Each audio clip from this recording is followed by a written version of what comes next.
ada satu kata bijak dari Umar bin Khattab. Aku tidak takut sesuatu hilang daripadaku, karena aku tahu selain daripada takdirku, maka dia tidak akan menjadi milikku. Sebaliknya, aku tidak risau dengan apa yang belum aku dapatkan saat ini, karena aku yakin semua yang akan menjadi milikku, maka dia akan datang dengan sendirinya. Ikhlas itu memang berat, tapi itulah cara pertama untuk menghapus jejak masa lalu.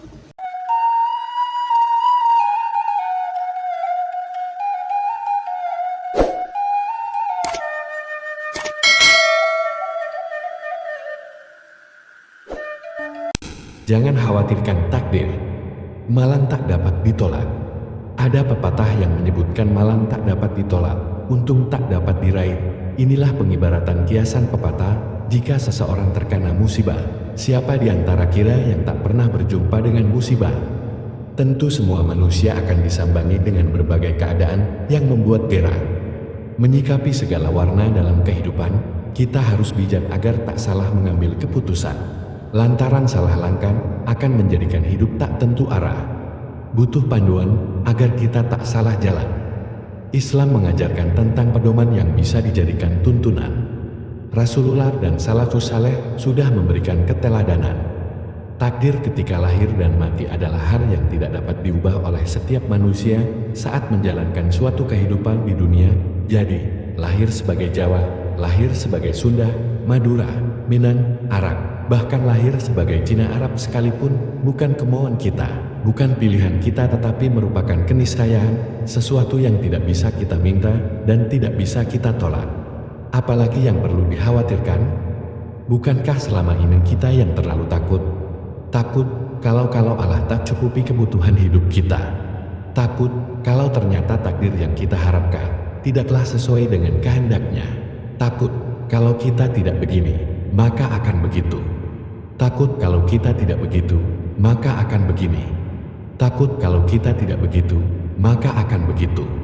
Takut kalau kita tidak begini, maka akan begini. Maka detik ini, kita harus lantang katakan, jangan khawatirkan takdir, karena yang perlu kita khawatirkan adalah amalan-amalan kita di dunia yang akan menjadi tiket masuk surga atau neraka. Hanya padanyalah takut dan taat itu, bukan pada makhluknya.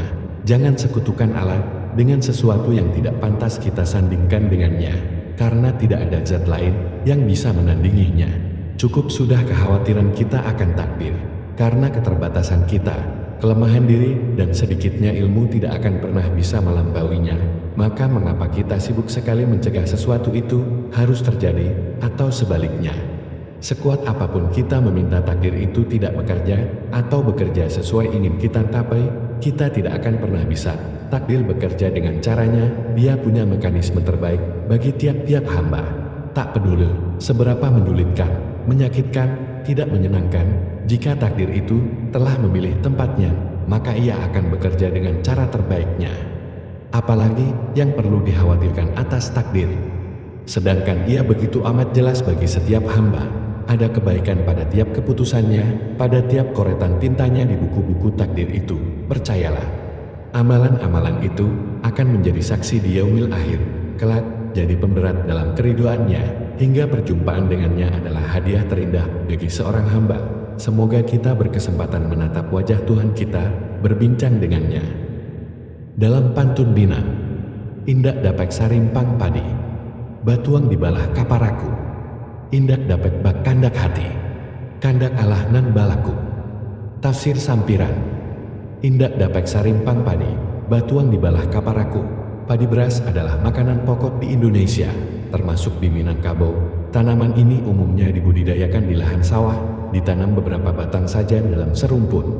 Dalam perkembangannya, bibit padi yang ditanam tersebut tumbuh dengan membentuk anakan yang banyak, 10-30 batang per rumpun. Anakan padi sebenarnya adalah tunas dari batang padi yang sudah ada, atau dalam pantun ini disebut rimpang.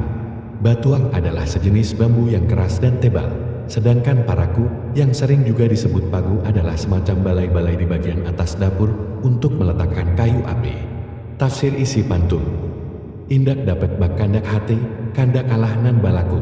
Pantun ini mengisyaratkan bagaimana besarnya kekuasaan Allah SWT. Seseorang tidak dapat berbuat sekehendak hatinya, karena semua yang ada di langit dan di bumi adalah ciptaan dan di bawah kekuasaan Allah. Manusia hanya bisa berencana dan berusaha, hasilnya Allah yang menentukan. Pantun ini secara tidak langsung mengingatkan untuk selalu mengingat Allah SWT. Dalam kondisi bagaimanapun, harus tetap mengingat Allah, sesuai dengan janji yang kita ucapkan pada setiap sholat. Inna sholati wa nusuki wa mahyaya wa mamati lillahi rabbil alamin. Jadi apapun yang kita kerjakan adalah karena Allah. Apapun yang kita lakukan selalu dilihat oleh Allah. Dan apapun yang akan terjadi adalah atas kehendak Allah SWT.